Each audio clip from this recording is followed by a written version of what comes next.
Okay, fantastic. I think we have quite a few people who have joined by now. So let's kick off. Welcome, everyone. This is our episode number 3 of our Quantum Computing for Finance series. And for those who are new to our community, we are Quantum London. It's a group of people we started a couple of years ago, getting together as a community to explore the topic of what are the business implications of quantum computing.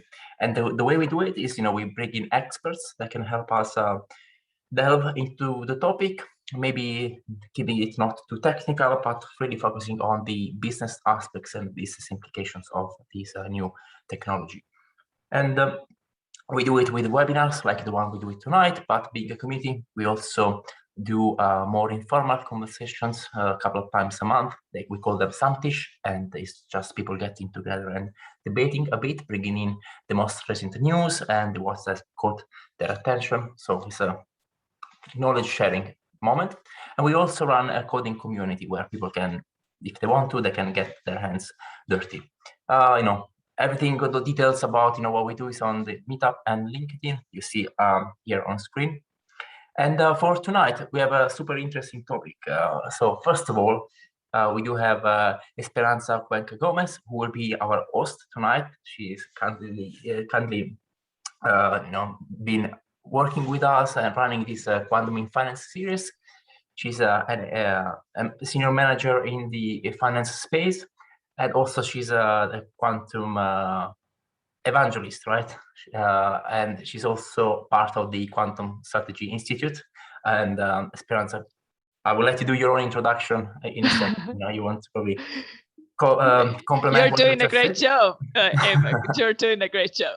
And then also our special guest tonight is Joe Ghalbouni, quantum adventurer. So tonight we'll be exploring the conjunction between quantum computing and security, which we touched upon a few times before. We know it's a very exciting space. So I will not take any more space. I will just hand over to Esperanza and Joe.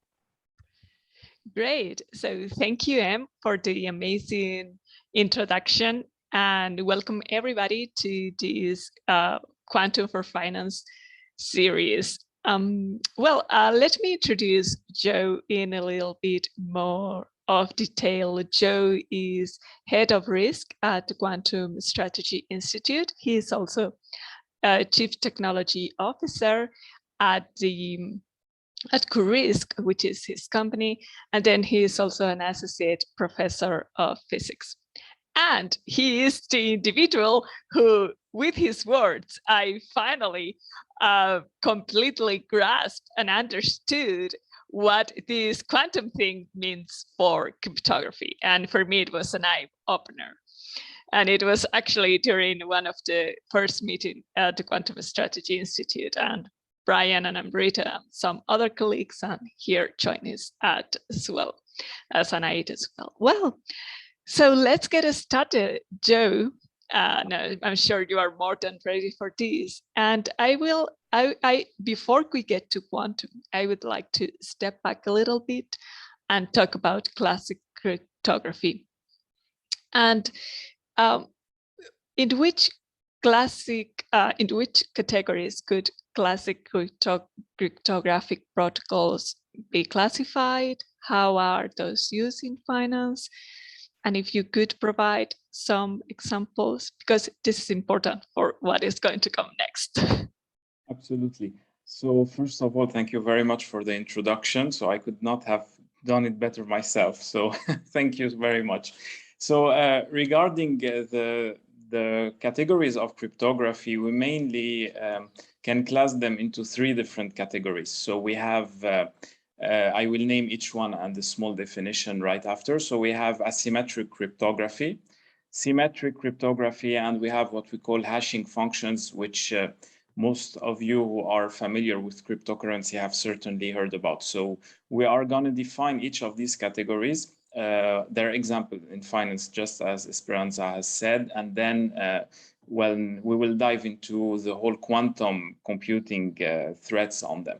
So for asymmetric cryptography, it's basically, the concept is quite simple. Let's suppose that you and I want to communicate, but we want to encrypt our messages. So what we will be doing is that I will have a private key and a public key, and you will also have a public key and a private key. So what I'm going to do is that I'm going to send you my public keys, so you have a way to encrypt the message that you want to send to me.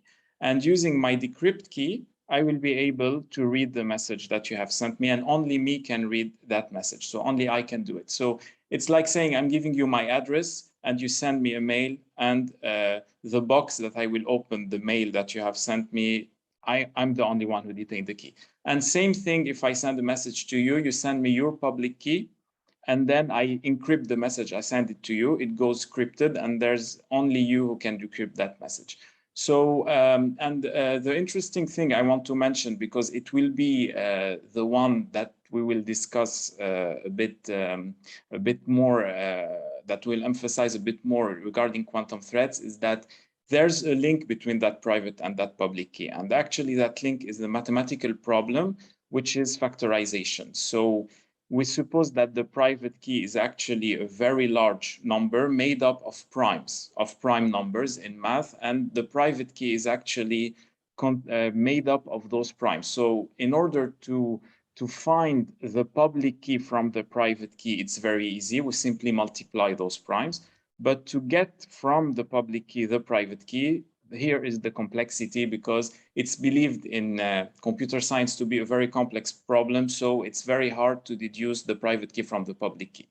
So that's for asymmetric cryptography. So an example of them is all the transactions that go online, whether for Visa card, MasterCard, etc. So every time you buy something online, it's a type of asymmetric cryptography. So asymmetric cryptography is especially used in classical cryptography when users cannot meet to agree on a common key, you know. So therefore, there will be, I will tell you, okay, look, I'm not able to meet you in person to give you the key to access this, so I'm going to send you a way to encrypt the message where only I could decrypt it.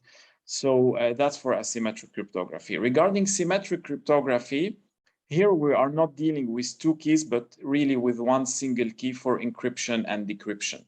So usually this is a most appropriate way to store data, for example, in data centers, in big servers, where you are going to encrypt the data and keep it at rest. And then when you want to retrieve it, if you and I want to have access to those data, we will agree prior to that on having the key together. So it's like doing a key ceremony. So I meet you in person. I do not use any telecommunication mean like a phone or an email. So it's a lot like when you receive, for example, the 4 digits of your credit card. You receive it, for example, by regular mail, so that no one could have access to that. So usually the symmetric cryptography data, of course, can be sent once encrypted. It can be sent on any channel, but the key, of course, here there's no way to send the key online. So because there's a risk of it to be compromised. So you and I both need to know the key prior to doing encryption and decryption. For hashing functions, which are heavily used in transactions of cryptocurrency, for hashing functions, it's a function which we say is a one-way function, because, for example, protocols like SHA-256 in hashing functions take any input, whatever the size of it is, and transform it into 256 bits of output. So there is no way to go backwards. There is no way to go backwards, but from the fundamental laws of hashing, it needs to be fast and it needs to be the same. So if I give the same input, it will always give me the same output. So the way to verify that an input is correct in a database is like when a user sends an input through a hashing functions and you have all the hashing outputs, you can make sure that this was the correct password without knowing it. So that's the advantage of hashing functions. And just to conclude, I forgot to say that for symmetric cryptography, some of the very well-known protocols are AES encryption. Yeah, brilliant explanation of classic cryptography. Joe is incredibly didactic, and I love the way you use examples like the keys. So for me, are very visual, and it helps me a lot with these complex concepts. And yeah, you made a very good overview of the classic cryptographic protocols. And now we are getting quantum, right? We are speaking about Shor's algorithm, about Grover's algorithm, and how this algorithm can affect classic cryptography. And what does this mean for cryptocurrencies and more broadly technologies that use blockchain? Yes, so that's really where the whole thing started. I would say it's at the same time there's something that is quite I mean contradictory in the quantum hype, is that you have people who are extremely scared about it, and you have people who don't care and are not seeing the threat about it. So you really have yeah, absolutely the two extremes. Yeah, absolutely. So let's put things in the middle ground for them. So Shor's algorithm, actually, for those who do not know, it's an algorithm that was discovered by Peter Shor from MIT in I think 1994 or 1995, one of these 2 years. So actually, what this algorithm does, just so people understand, so Peter Shor did not have an intention to break cryptography. The whole intention of his algorithm was to find a way to factorize big numbers made up only of primes. So we call them semi-prime numbers. They are only made up of prime numbers. And his goal was to find a way to factorize them much quicker. So the thing is that in quantum computing, what we are interested in doing when we develop algorithms is to have a clear advantage over the fastest classical algorithm we know. And in factorizing numbers, the fastest one we know is the general number field sieve theory, which has a complexity which is quite acceptable for, I would say, numbers that are made up between 100 and 150 bits, because it has been used to crack RSA 100, for example. But like the RSA 2048 that we're using now, it's not effective. Like to give you folks an idea, it would require on the fastest supercomputer 1 billion years of computing time to break it. So that complexity in cryptography is our way to say, okay, look, we are safe. It takes 1 billion years to crack it, so no problem. Now, the Shor's algorithm, once it was found to be extremely efficient at factorizing those semi-prime numbers, and with a complexity that is drastically reduced to the point that we believe once we have quantum computers that are strong enough, that are fault tolerant and well maintained to implement Shor's algorithm, it would take like maybe minutes or at most hours to break something that classically takes 1 billion years. So Shor's algorithm, once it was discovered, was seriously considered as a threat to asymmetric cryptography protocols such as RSA and ECC, because elliptic curve, which are based on the complexity of factorizing semi-prime numbers. And ECC in classically is considered more secure than RSA, but quantumly it's easier to break than RSA. So that's also something to put there. So to give an idea about numbers, it would require a quantum computer made up of 4,100 logical qubits to break RSA 2048. And for ECC, it would take around 1,600. So this is something estimated to happen maybe in a decade or even less. So there's a really imminent threat on asymmetric cryptography. So imagine someone has a quantum computer that they could really break out all the transactions happening online. So you're in the banking industry, you know how awful that would be if that happened. So now regarding Grover's algorithm is actually a search algorithm that allows us to have a quadratic speed up. When I say quadratic, it means to the power 2. So let's suppose you have a database made up of a number n of elements.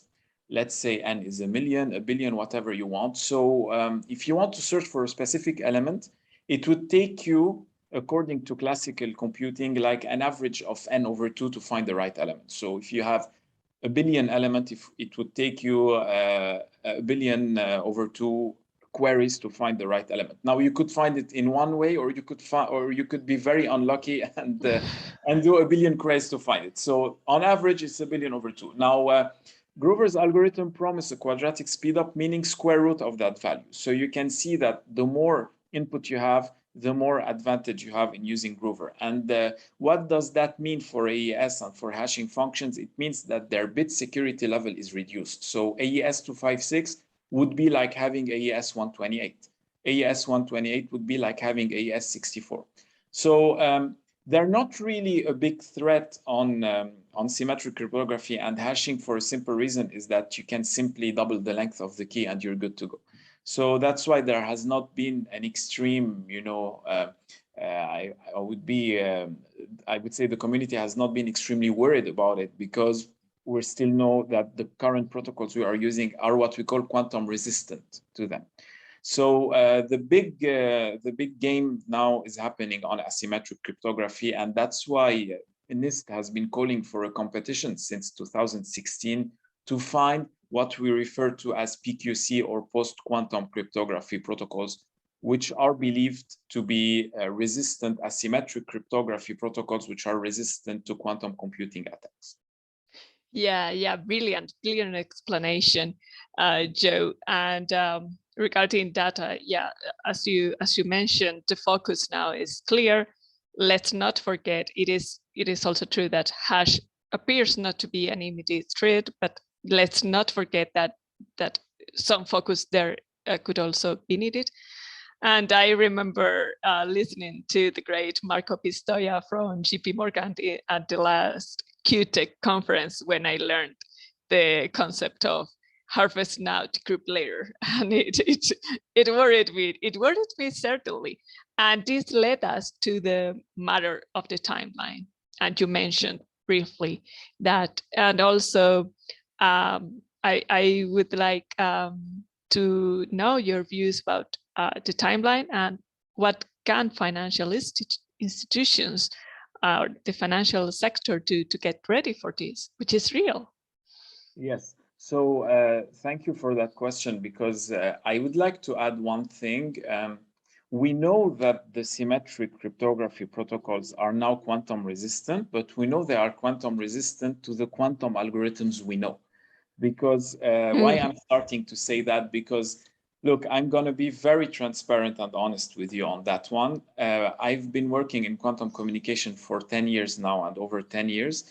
To me, quantum cryptography in the future will be the way to go, because we know what is behind the security of quantum cryptography. We can detect intrusion, we can measure the degree of intrusion of it, which is not the case for any classical cryptography protocol. So why I'm saying this? Simply because now we are moving to PQC. It should not be something that we should sleep with one eye open if we have PQC, because if we have PQC and a quantum computer is out, then as soon as a quantum algorithm that can break any of the PQC algorithm we have been using is out, we have no time to mitigate whatsoever. Like we're cooked. That's over. So my suggestion would, of course, be to have a gradual approach and to see what tools we can be leveraging now. So if I look at the PQC, I would say, okay, great, we have something there that can protect us from the threat we know is there, which is RSA and ECC. So, which is shores on RSA and ECC. So let's switch from them, let's not wait. But let's keep in mind that this is not something definitive. And let's keep in mind that even symmetric cryptography, there needs to be a constant assessment. And that's where I believe that quantum consulting is going to be a thing in the future, just like it has been for IT for many years. We will need quantum consultants who will be able to assess in a company the security of their data. And why do I say quantum consultants? Because you need to be quantum aware of everything that is out. If we find an algorithm that might be more that might be faster than the quadratic one, let's say something to the power 6, then even AES is going to be obsolete. And even hashing functions will have collision attacks which are much faster than the one being done classically. So they will also be at risk, and we will also have to think about ways to mitigate. So I would say, as a first step, go to PQC, and then keep in mind that QKD has to be the one you have to think about, and really hope for the technology to mature as soon as possible.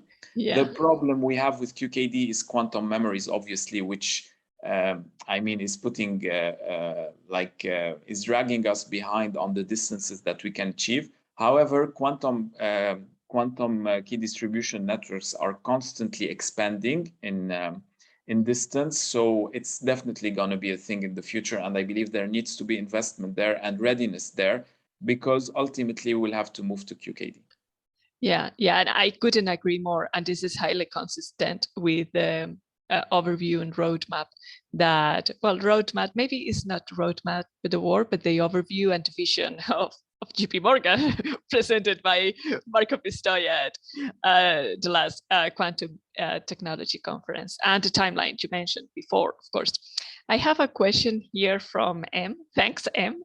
And it's a great question that that I would like to pose now, which is, could you provide us a glimpse of what approaches are used in the post-quantum cryptography? So to put it very simply, without going into details, it's based on lattices. So which are believed to be like finding the inverses of them are believed to be a very complex problems that even today quantum computers cannot solve.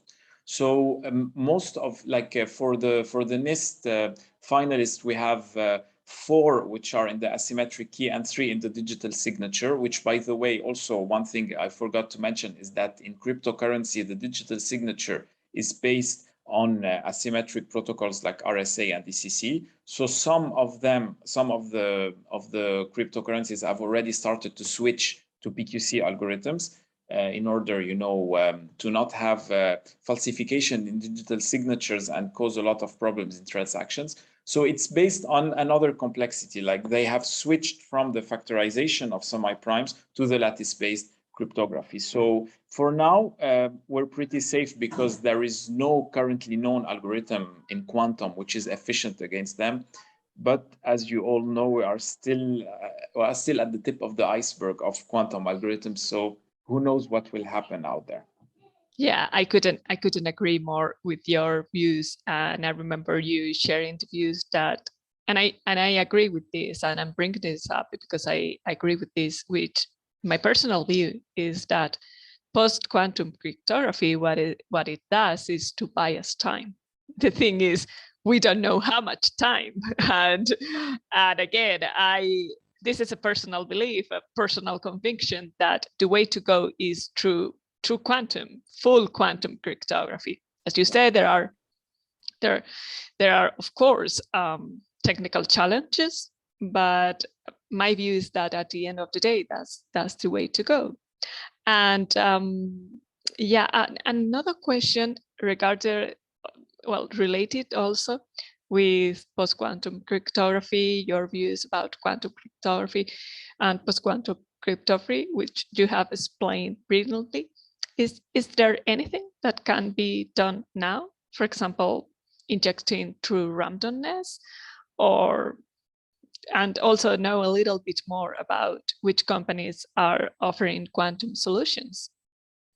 Well, there are many companies that offer quantum solutions. Some that can be implemented early on, yes, the injection of randomness. It's a good question because actually, you know that in classical computing, that's how us quantum guys call it. Conventional computers, we call them classical because they rely on the laws of electronics, not on the laws of quantum physics. So in classical randomness does not exist. Okay, so we cannot do something random with a classical computer. We do what we call pseudo randomness. So we mimic randomness with an underlying algorithm. Now the problem in that is that, let's suppose you want to generate 1,000 passwords.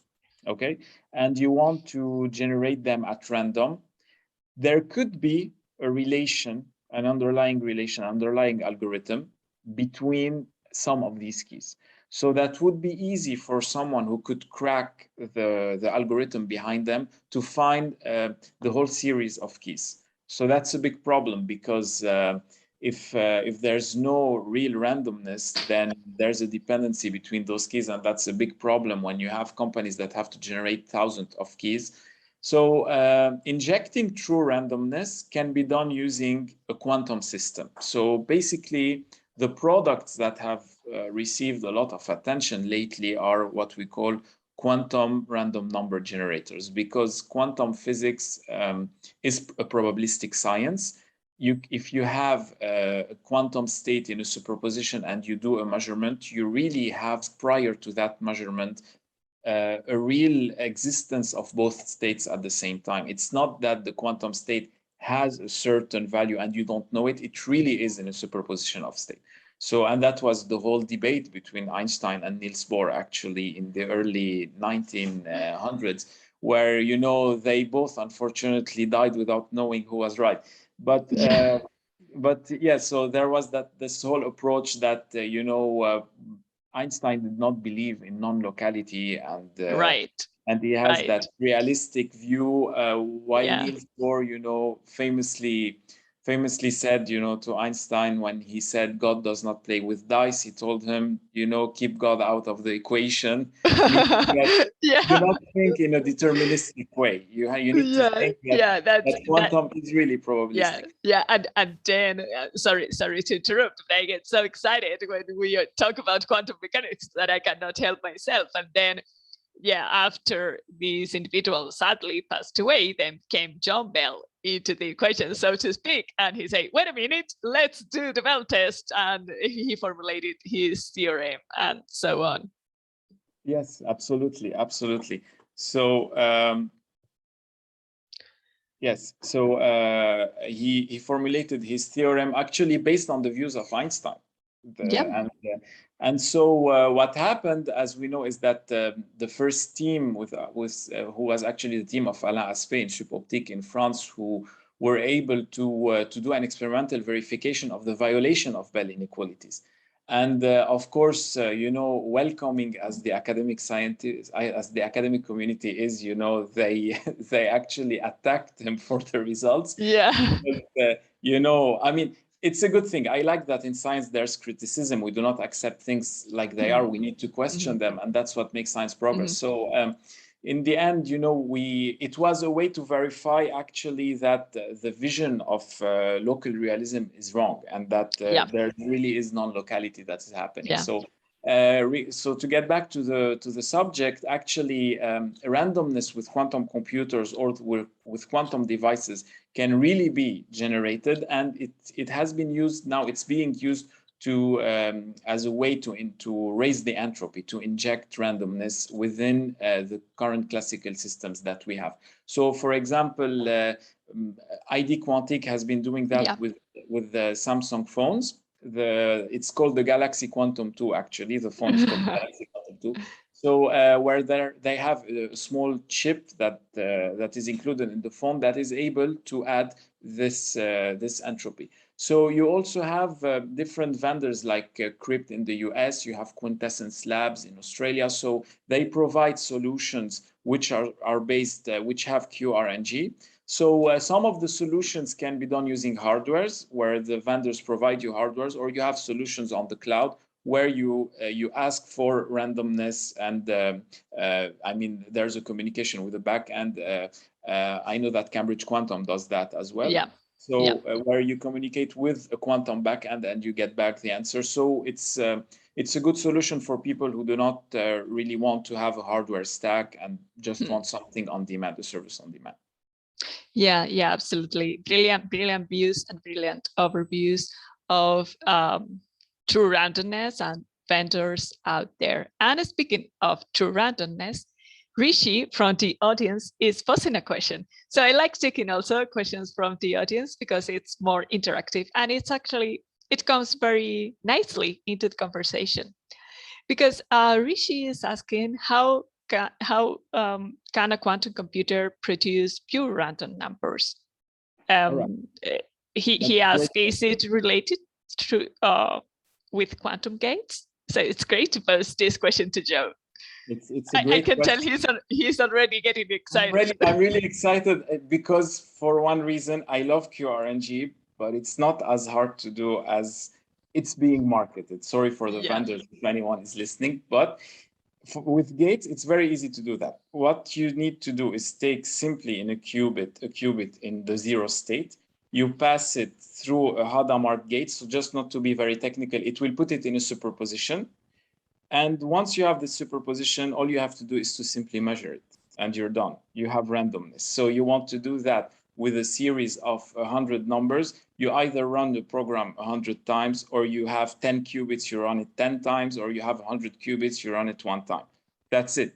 That's really like that's not really that fancy. So that's how it can be done with gates. You simply have to put your qubits in a superposition and measure them. That's it. Yeah, that's great explanation, Joe. And I hope Rishi that answered your question. And I would suggest is that experiment with this. Get, for example, into platforms such as IBM QExperience, open a free account and start playing with qubits, and you can generate true randomness with your own hands through working on a real quantum computer. And some of us think that that is really cool. So I encourage you to start trying that. We have talked. Sorry for breaking in, because just to understand, No. For every bit for every qubit you add a Hadamard gate. That's what you do actually, yeah? And then you measure. Well, basically, yeah, you can do that. You can simply do that. And you can also, another tip, you have 2 qubits. On one, do a Hadamard gate. On another, do a control NOT gate. You have an entangled state. And then That's you can right. have fun and measure it and see the probability distribution. Yeah. So the good thing about quantum random generators, quantum random number generators, it is, as Joe is saying, that is something that we can do with our current quantum computers, and I think we can leverage that power now. That's one of the very first applications that we are able to do on those computers. And true randomness is a very valuable resource in many fields. We are talking about cryptography, but also others, for example, Monte Carlo simulation. However, let's go back to cryptography. Let's go back to quantum. And this is a question also interesting because around quantum cryptography and quantum technologies, there is both a skepticism and hype. And what are your views on this, Joe? What are your thoughts? So could I ask you just if, to be more precise about what part there is skepticism so that I can answer more accurately? Yeah, well, I would only say some things that I sometimes read or hear, such as, well, it's going to take a long time. We don't even know if this technology is ever going to be a reality. It is very, very expensive, and it has a lot of uncertainty about whether it's going to be ever a reality. Those are, I would say, some common opinions that I sometimes read and sometimes hear at the other spectrum, so to speak, as well. Sometimes I read or hear some affirmations that I simply don't see realistic. I mean, we know that it's going to take time, maybe decades, to have a fully fault-tolerant quantum computer. And there are also very important challenges regarding scalability and stability. So I hope these examples help you to focus more your answer.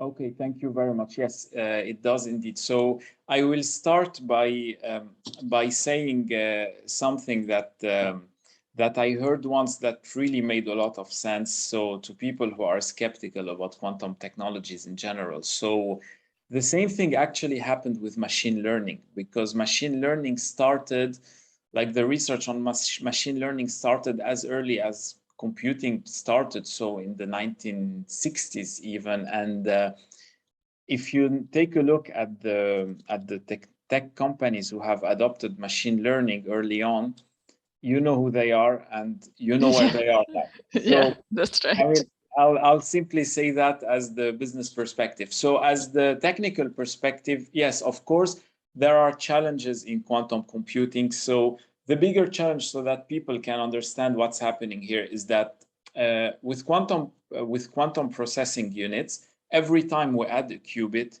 we are gaining an exponential computing power. So that's really something great. Now, the problem is that the qubit, which is a very small element, is susceptible to a lot of interactions from the surrounding. And the problem is that we have just said, thanks to the question of Richie earlier, that if you have a superposition and you measure it, then you are going to be in one of the two fundamental states composed that composes the quantum system. So it means that when we say measurement, we also mean any kind of interaction, whether it's a willing interaction or unwilling interaction. And the problem is that in order for those qubits to be able to perform in a quantum algorithm, they need to be as isolated, or I would say to have as little of interaction with the surrounding as possible. Now, if you have one qubit or you have two qubits, things can be done easily. Let's say 10 qubits, all right, but let's go to 4,000 qubits to 10,000 qubits. Things get pretty complicated there. So the whole race that is happening in the quantum hardware now is that we do not know yet which architecture is the one that is going to be able to give us a total quantum control over our qubit, and which is going to scale up, because we know in microprocessors that we have, which follow Moore's law, we have been reducing the size of the chips, and at the same time we have maximized the number of transistors. So we really have an exponential growth in the computing power of classical computers. And for the quantum, that's what we want. That's what we hope to go to. So we want QPUs to be able to scale up, but we want to keep that quantum control. So today you have architectures like cold atoms, which is the one that IBM mainly works on. You have trapped ions, which is like IonQ. You have NV-centered and SIV-centered diamonds, which is what Quantum Brilliance works on. So I do not have an answer which technology will prevail. I know that we are going to be hearing good news once we know how to do quantum control with one of these technologies. Now, there are papers out there who have been published in extremely well peer-reviewed journals such as Nature and Science, where with trapped ions and with diamond-centered, we have been able to control a qubit logically. So when we say a logical qubit, it means it does exactly what we want. It's error corrected. So that's a path to scale up in the future. Yeah. So my personal view is that we need to be patient with quantum technology, because it's not something that is just going to be an add-on. It's something that is really going to change things. I hope we see it, I would say, in a decade or a couple of decades. I really hope so. But I cannot give you any certainty. You know, as a man of science, I will not tell you that I cannot give you a deadline for that. But I cannot at the same time say this will not happen, because if I say this will not happen, I also need proofs for that. Yeah. So I would say that let's follow things the way they are evolving. We are seeing a lot of progress regarding quantum processing units. Now, what will really make people, I would say, believe more and more in quantum technologies is when we are going to start having examples of quantum speedups. So where we are really clearly beating classical algorithms for certain tasks. And actually, there was also a skepticism in the academics regarding quantum computing, where we did not have error correcting codes. Yeah. So So now in the industrial world, we want to see like I mean, I totally understand if a business is reluctant on adopting quantum technologies if you approach them in an academic way. If you arrive and tell them, look, you know what, there's a technology that's not mature yet, that's not better than classical, but here, pay us $1 million and we're going to show you what it does. Then everybody's going to say, no, we're not going to adopt that technology. You know, but if you start and do awareness, start to let people be aware of those technologies, start to do small use cases, start to show them what it would mean to have quantum computers, then they can get prepared for eventually when those quantum computers come out and see how they can leverage the potential behind them. So I say, do not go all the way and say, okay, I'm going to invest all my money in quantum computing, but do not also be reluctant and say that's never going to happen, because, you know, you have no proof for either of them, no certain proof for 100%. So just, you know, be reasonable. Yeah, absolutely. That's a great bottom line or end to your brilliant answer is be reasonable, and your approach is certainly very, very reasonable. I have some questions here from the audience, and we are very good on time, so it's always great to pose questions from the audience. Mark is asking that he's saying that 1 month from now he wants to give a demo on quantum computing. And what would you demo regarding quantum cryptography, post-quantum cryptography, quantum finance? That's a great question, Mark. Yeah, that's a very good question. So actually, regarding cryptography, like small use cases that have been done are actually are simply trying to run, for example, Shor's algorithm and try to find the prime numbers. So like just proof of concepts that actually the factorization is happening, and you can start doing those on the IBM Q experience. Actually, you don't need to wait 1 month from now. Now, if you want to go deeper in that and be able to leverage more power of quantum computing towards cryptography, I would say it's still a bit early with the QPUs that we have at the moment. So we have to wait until we start to have QPUs, I would say, in the thousands of qubits, where hopefully we could start to do error correction, and that's where things will really take off from there.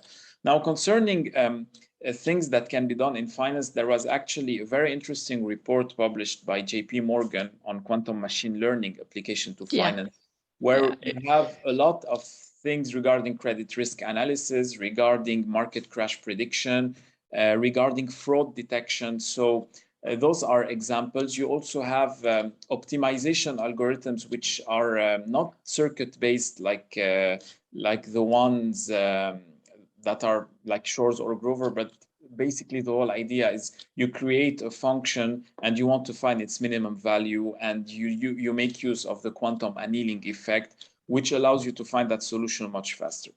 So these are small examples of things that can be leveraged in finance, for example. Yeah, those are great examples. I'm sharing the link to the paper that Joe just mentioned, and I think I have also here. No, that's it. That's the paper. Sorry, I got confused. And well, more questions around here. It's great having this so interactive.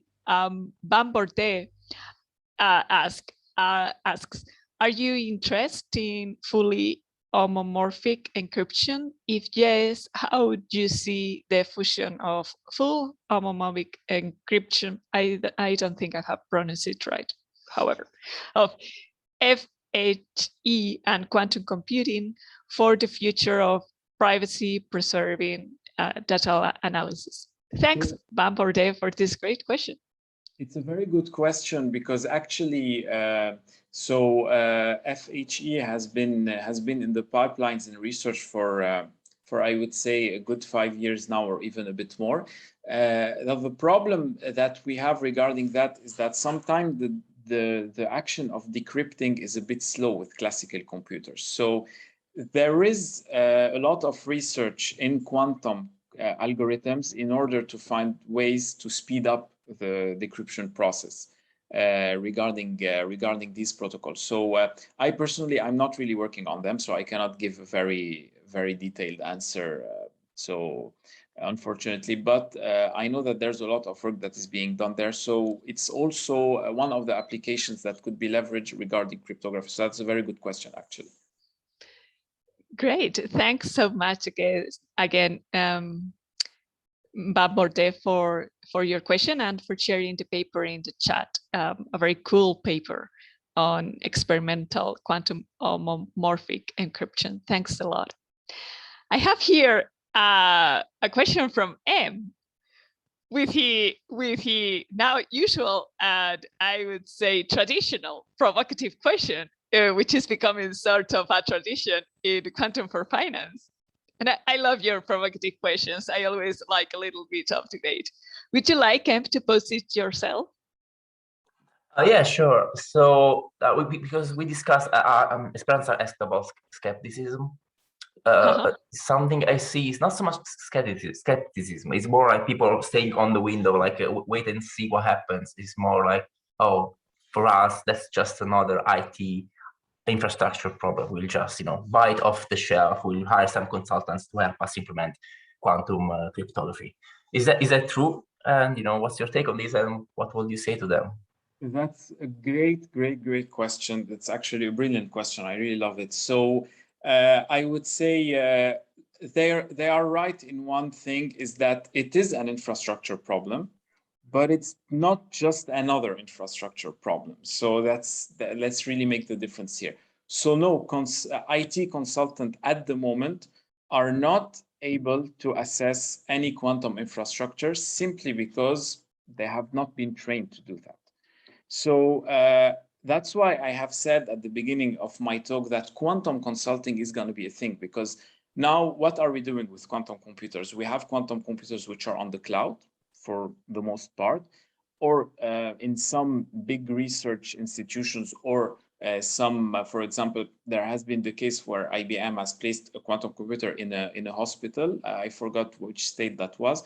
But and there's one in Japan also. So there are still, you know, like countable. It's not like they have been everywhere. Now, even if we want to use a hardware within our infrastructure, yes, Cleveland Clinic, actually, absolutely. I was going to say Cleveland, I was not sure, but that's actually Cleveland Clinic. Yes, thank you, Nicholas. So actually, if we don't want to implement the hardware, which simply want software as a service on the cloud, we have to take into consideration that when companies are working, there's a whole supply chain for the digital services. So what will happen if there's a problem that occurs in the communication between a quantum device and the classical device? So who's going to solve that? IT people? I mean, I don't think so if they have not been trained for quantum, because there's technicality here that they will lack of. And if we say to IT people, look, that's something computing fancy related, go solve it, then we're creating a problem for them. They're not going to know how to do that. That's why if you want to adopt quantum technologies, you need to have proper training in quantum, and you need to have a proper consulting infrastructure in quantum, meaning that you need to do quantum risk assessment. For example, you need, if you're taking a quantum computer or a quantum service in your company, there needs to be first and most of all a quantum risk assessment. You need to go and see how the infrastructure of this company is happening. How will quantum computing affect the whole infrastructure of the company? What is the required training that needs to be done? And most of all, a very important thing, how HR needs to recruit technical people for quantum. You cannot just say, I'm going to recruit another guy who simply did computer science but has no clue what quantum is about. And I also encourage people to go read the article of Amrita, which has been published on the QSI regarding the quantum software engineer and how she talks about how to make the transition into quantum, because there really needs to be a certain set of hard and soft skills that needs to be acquired before going into quantum. So, and of course, you're going to agree with me, Esperanza, on that one, that the whole management needs to have the quantum approach. You know, for that. So, and so not to make any advertising, but that's actually the idea behind the Quantum Risk Advisory that we started. So we really wanted to be that bridge that is going to really get the quantum technology out of the lab and implement it successfully in businesses. Because I mean, business people are not supposed to, do not have time to fully understand what the quantum technology is about. And it's not simply like a new way of a new software or new algorithm in computing where you say, okay, there's that new software, now you train your IT guys and they're good to go. No, there will really be a lot of problems for those people because they have not been trained for that. Can they be trained for that? Of course they can. They can be trained for that, but they need that thing need to happen first. Yeah, I share your views that it's going to take time, and we are talking about a long-term game here, and to start walking that road, that change management road. My suggestion would be start walking now and try to find partnerships, both inside and outside, so you can start walking. I have shared also Amrita article. I think she has joined us today, and it's also very, I mean, it fits very nicely into the conversation, because I have a question here from the audience as well. Mark is asking about career advice that would you give a data scientist entering the quantum world. Mark says, my good feeling tells that now is the time to enter quantum computing, but the timelines could be a bit long or even unsure. Okay, that's a great question. Actually, you know, I would say for me, I believe that that we are at a stage now, the same stage where personal computing was when it was early in its early development. Because you know, first when computers came out, classical computers came out, you know, they would take the whole room. They would be for research facilities, for maybe banks, for governments, etc. So it was not something that everybody has. So there was, I would say, like people who would be working on them. You know, some of them would have to know assembly language. It was very fundamental. And actually, if we look now at the quantum stack, we're there. We're still programming at the gate level. We do not really have high-level programming for quantum language. So I would say, when is the time? I would say right now, because now you have a golden opportunity to get into quantum right at the start. It's a skill that is being more and more required. And if you have time to study it and you know, to put all your efforts in it, go for it. If you're a data scientist, that's great. It means that you can work with machine learning and then with quantum machine learning.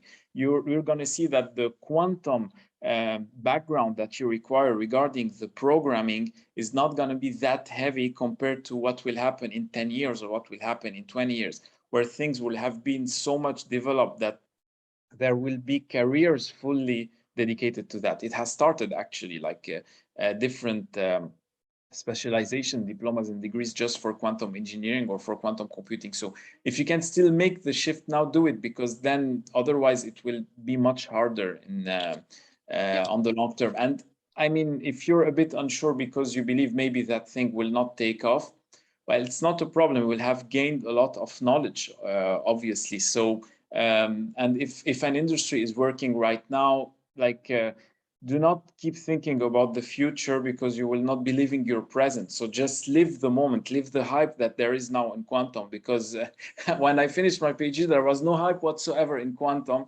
Even companies now who are leading in the quantum race were not talking about quantum.